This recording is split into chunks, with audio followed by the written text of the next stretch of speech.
The Walking Dead wasn't just a zombie show, it was a survival horror soap opera that took over pop culture. It turned unknown actors into legends, turned comic panels into nightmares, and somehow made rotting corpses into network gold. But behind the gore and guts, things got even weirder. These are 20 wild facts about The Walking Dead, and the bonus one, AMC tried everything to keep it from leaking. Fact 1. The original pitch was rejected for being too bleak. When showrunner Frank Darabont pitched The Walking Dead to major networks, most passed instantly. HBO said it was too violent, NBC called it too depressing, even AMC was hesitant, until they saw how Darabont planned to adapt the comic. He didn't sugarcoat the apocalypse. No heroes, no easy wins, just slow rot and emotional decay. That's what finally sold AMC, but for a while, it was just a zombie show nobody wanted to touch. Fact 2. Andrew Lincoln faked an American accent 24/7.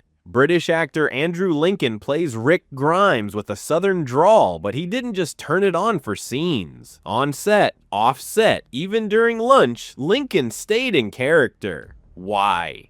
He didn't want to slip. He said, "I didn't want to be the guy who sounds like Hugh Grant one minute and Clint Eastwood the next." Some cast members didn't even know he was British until weeks into filming. Lenny James said, "I thought he was from Georgia." Fact 3. The show's first zombie was a ballet dancer. Remember the bicycle girl zombie from the very first episode? The half-crawling, bone-thin walker missing her lower half. That role was played by dancer Melissa Cowan, who trained for weeks to move like a decaying body. The production team studied real injuries and animal movement to choreograph her crawl. She only had a few minutes of screen time, but became one of the most iconic zombies in TV history. Her makeup took over 6 hours to apply. Fact 4. Norman Reedus wasn't supposed to be in the show. Daryl Dixon, the fan favorite crossbow badass, wasn't in the comics at all. Norman Reedus originally auditioned to play Merle, his on-screen brother. He didn't get it, but producers loved his vibe so much, they created Daryl just for him. He was supposed to be a minor character, maybe a few episodes. Then fans went wild. By season 3, Daryl was the face of the franchise. Even Robert Kirkman, the comics creator, said, "If I'd known about Daryl, I'd have written him in from the start."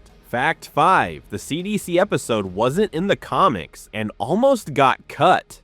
Season 1 ends with the group reaching the CDC where they meet Dr. Jenner. That entire arc totally made up for the show. AMC wanted one episode with answers, so Darabont wrote the CDC storyline to give context about the virus. It almost didn't make it. Budget was tight. Producers debated ending the season with the camp attack instead, but the CDC twist, everyone's infected, that became a defining moment in the series, even if the comics never mentioned it. Fact 6. Real pigs were used in the prison arc. In season 4, the group raises pigs for food while holed up in the prison. And yes, those pigs were real. The cast had to care for them between takes, feed them, and even name them. When the pigs started getting sick on screen, things got emotional off screen too. One actor said, "I got attached. I didn't think I'd cry over a pig, but then I did." Also, PETA monitored every scene closely. Loving this apocalypse trivia, hit like, tap subscribe, and ring the bell, because the next facts get darker, bloodier, and more behind the scenes than ever. Fact 7. The blood recipe was changed every season. Zombie blood looks iconic on screen, but it didn't stay the same. Every season, producers updated the recipe to reflect decomposition. Season 1 blood, bright and watery. By season 5, darker, clottier, thicker, like molasses. Special effects teams even added hints of green to mimic rotting tissue. Makeup legend Greg Nicotero once said, "Zombie blood tells a story. It's never just red." Fact 8. The walkers had to go to zombie school. Before filming, every background actor playing a walker had to complete an official course called Zombie School. There, they were trained to walk, moan, fall, and attack in specific styles.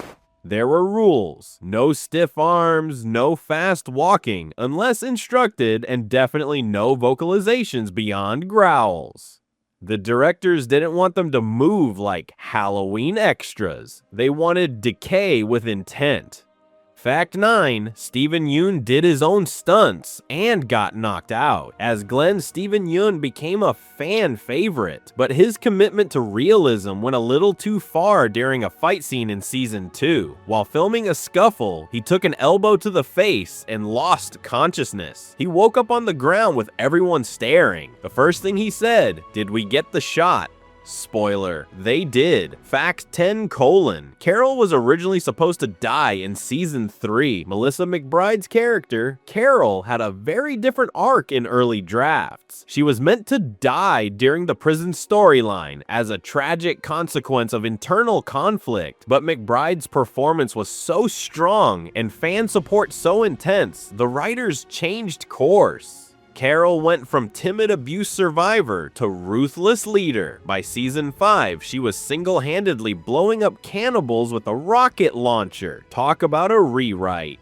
Fact 11, the governor's eye patch caused real medical problems. David Morrissey, who played the villainous governor, wore an eye patch over his right eye. Simple, right? Not exactly. Wearing it for 12 to 14 hours a day messed with his depth perception. He kept tripping over props, missing doorways, and accidentally bumping into people. Morrissey joked, "I became the governor on and off screen, just more clumsy." Fact 12, Chandler Riggs was almost fired for growing up too fast. When The Walking Dead started, Chandler Riggs, Carl, was just 10 years old, but by season 6 he was a teenager and growing faster than the story allowed. Writers had a dilemma. Do they age Carl up and skip comic arcs, or write him out entirely? There were meetings, discussions. AMC even considered recasting. In the end, they adjusted the timeline and gave Carl more mature storylines to match Riggs's age, but it was close. Fact 13, they filmed in real abandoned towns. Much of The Walking Dead was shot in and around Sonoya, Georgia, but for certain episodes, the crew used completely abandoned towns. When Rick's group arrives at Terminus, those eerie, empty streets. Not a set, that was a real deserted part of Griffin, Georgia, prepped with just a few set dressings. The production team would block off real areas, repaint them, and sometimes even board up real businesses. Locals were warned not to approach unless they wanted to accidentally appear in a zombie chase scene.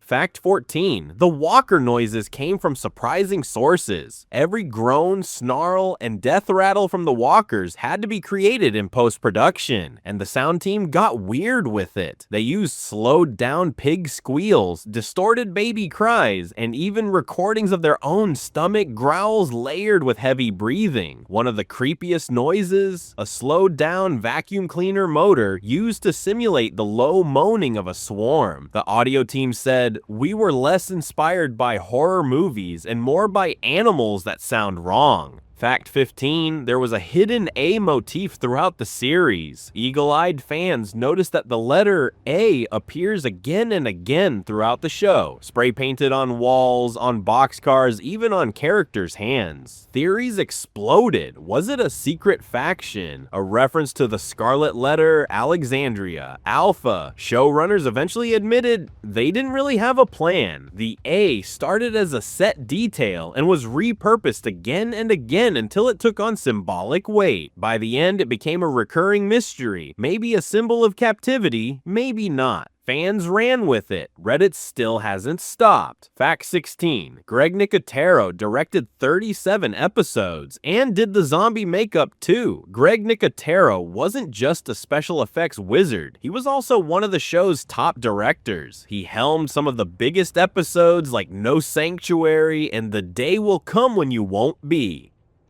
And while directing, he still ran the makeup team. Sometimes he'd step behind the camera with blood still on his gloves. He even cameoed as a walker multiple times, getting killed by Rick, Daryl, and Michonne in different seasons. Fact 17, Lauren Cohan almost quit before Negan's debut. The infamous season 6 cliffhanger, where Negan lines up the group and chooses a victim, left both fans and cast members in the dark.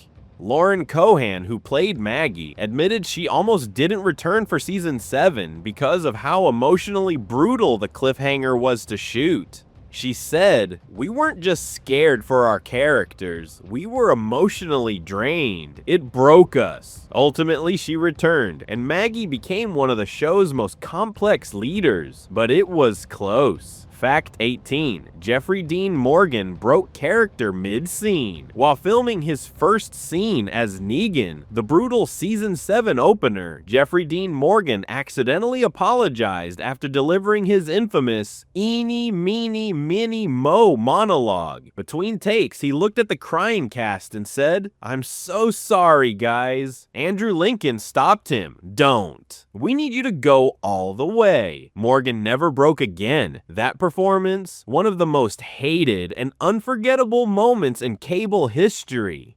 Fact 19. There was a real panic about fans spoiling Glenn's death. Glenn's death in the comics is one of the most brutal moments, and when season 7 rolled around, AMC knew it had to be kept secret, so they went all out, shot multiple fake death scenes, brought back actors just to stand around for misdirection, kept Steven Yeun hidden in trailers or flown in under aliases. Still, paparazzi tried to leak it. Fans stalked filming locations. AMC issued cease and desists. One exec said, "It was like guarding nuclear codes." Fact 20. Michonne's katana was custom forged and heavy. Danai Gurira trained hard to wield Michonne's blade, but the original katana, it was real steel and incredibly heavy. So the props team had 3 versions, one real, one dull, and one made of lightweight foam for running scenes. Danai insisted on using the real sword for close-ups, and it paid off. The smooth draw, the silent slice, that was her, not CGI. She even trained with a swordmaster for 6 weeks before her first scene.